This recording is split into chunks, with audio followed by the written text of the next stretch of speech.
extra time.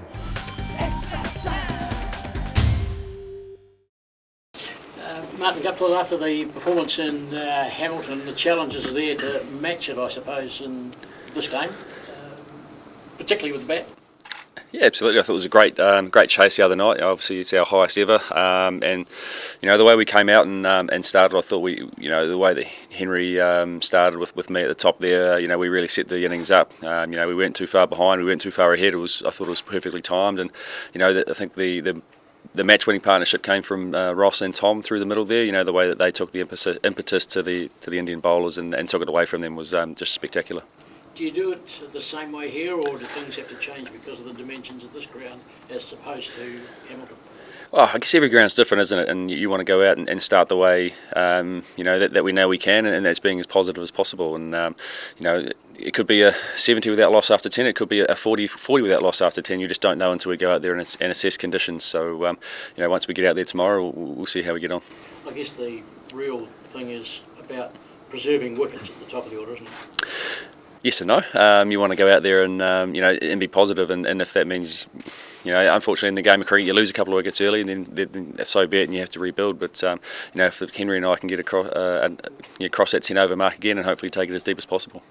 How does your opening partnership with Colin differ or otherwise to what you have with Henry? Yeah, obviously they're completely different players. Both bat the same way, but obviously Colin is a very aggressive player, and Henry probably not so much. And it's we've just got to work off each other, and I thought we did that pretty well the other night.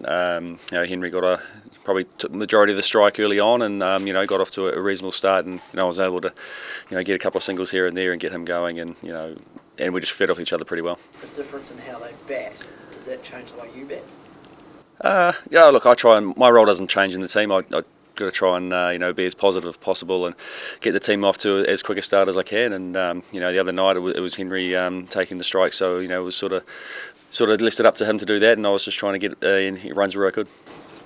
All right. Martin, do the dynamics of how you play the Indian spinners in these conditions change, especially with the short? There's always a short boundary here, as compared to say when you face them in India, because that's where they come and generally tie you guys up. Yeah, obviously it's completely different conditions, isn't it? You can be a little bit more attacking, I guess, here, and have the confidence that the ball's probably not going to spin past your edge of this much. The odd one might, as it did the other night, but I thought the way that we played this spinners in Hamilton was some of the best that we've done in a long time. So we can take confidence from that going forward in the series.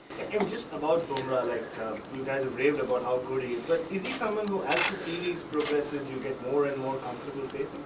Don't know if you ever get comfortable facing him, but you certainly get used to him. Obviously, he's got a unique action, and he comes in and he's very good with his skills. But I thought we played him pretty well the other night. He bowled very well with a new ball, and when the time came to take boundaries off him, I thought the guys in the middle did that really well, and we negated him taking early wickets and wickets towards the end to hamper us. So I thought we played him extremely well. Do you envision Henry Nichols being your ODI partner going forward for the foreseeable future? It's probably one you'd have to ask the coaching staff, but I guess at this stage, he batted really well the other night, 80 odd. Set the game up for us really nicely. So I think for the next little while he will be. In terms of totals, how do you feel the change in partners has helped you, or not helped you personally? I think I guess it's been a while since you've maybe put a big total on the board. Has the changing of or uncertainty over the opening partners impacted that? I don't think so. I think the beauty about cricket is you get to play with so many different people around the world in different leagues and bat with different people, so you adapt pretty quickly. I haven't put the numbers up on the board as I would have liked, but I feel like things are coming back, and hopefully Henry and I can put in a good performance tomorrow and get us off to a really good start and try and take it as deep as possible. One of just 6 ODIs this home summer, and won the first Eden Park for a while. What do you make of where the format sort of sits, especially given it was the focus for so much last year? Well, I guess the focus was because of the World Cup, wasn't it? And there's a lot of T20 cricket leading into the T20 World Cup this year. But at the end of the day, I don't think one-day cricket's going anywhere. There's still a World Cup to play for in 3 years' time now. So it's leading up to that, there's going to be a lot of ODI cricket. So I enjoy the ODI format. So hopefully there's plenty more to come. That World Cup in 3 years, obviously after the pain of the last two, that's something you'd like to be around for? Oh, absolutely. Pending body issues and form and things like that. Hopefully, I can stick around and put enough numbers up on the board to be in that squad. Martin, just speaking about ODIs, the last one here against India was back in 2014. You had a pretty good day out there and what turned out to be a very thrilling game. What are your memories of that match back in 2014? I was a lot younger then, Ben. Certainly feeling a little bit now in the body, but no, it was actually it was an interesting day really, because the wife and I actually put an offer on a house that morning and came out and got 100. So it was it was a pretty special day. You haven't put any offers on any houses today, have you? No, they're all getting too expensive, guy. Can't find one. Tom Latham's innings the other night, what was your reaction to it? Was he making a late push for the T20 World Cup squad sort of out of that? I thought he played it brilliantly. Obviously, he gave himself a bit of time to get in, and then he flicked a switch when he needed to, and obviously took the pressure off a little bit off Ross, and let Ross settle into his innings as well. And then obviously they put a real big push in that sort of 25 to 40 over mark, and just took the game away from India. It was a match-winning partnership, and those two played extremely well. You guys may have seen it in the nets or other times, but perhaps some of the fans, other people haven't seen it that often from him batting that way. Was it a surprise to you at all to see him bat in that way? No, not really. I think if you look back over his career, especially against India, he likes to dominate the spinners, and he likes to sweep, cut, use his feet and things like that. And I thought he showcased that really well the other night. And I think he averages something like 70 or something against India. So he played really well and likes playing against these guys. The way the batsmen are going on both sides at the moment, are the bowlers facing an extra challenge to try and cope with the approach of the batting lineups? You might have to ask those guys, Wads, to be honest.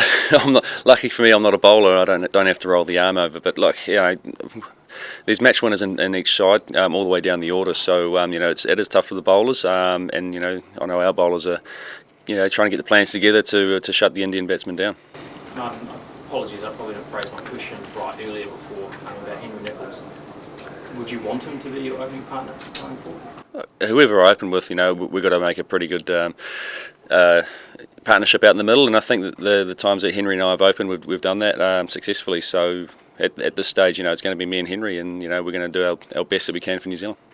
We saw some pretty special fielding from Virat Kohli in the game in Eden Park. You yourself had a pretty special piece of fielding in the previous game against India, which is now nominated for our Halberg. Can you tell me what you remember from that run out back in Manchester?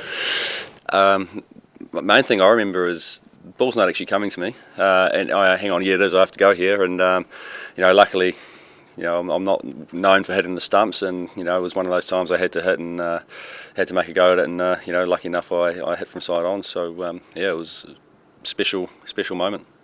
Martin, just on memories, looking back to your debut out here, is that still fresh in the mind? Man, that's a long time ago, eh? There are certain parts of it that I can remember. Obviously, 11 years ago? There's a lot of cricket played since then, but no, I always hold that one pretty close to the heart. Last one from out. India 0-1 down is a big advantage for New Zealand, especially after the hammering in the T20 series. I don't think you can count India out. They're a world-class side. They've got match winners, batting and bowling. So we're still going to have to put up a pretty good performance tomorrow to be able to get another win under the belt and take the series. But come tomorrow, hopefully we would have prepared well today, and we'll go out and showcase our skills again. Hit the subscribe option and the bell icon to get all the exclusive sports videos on Extra Time.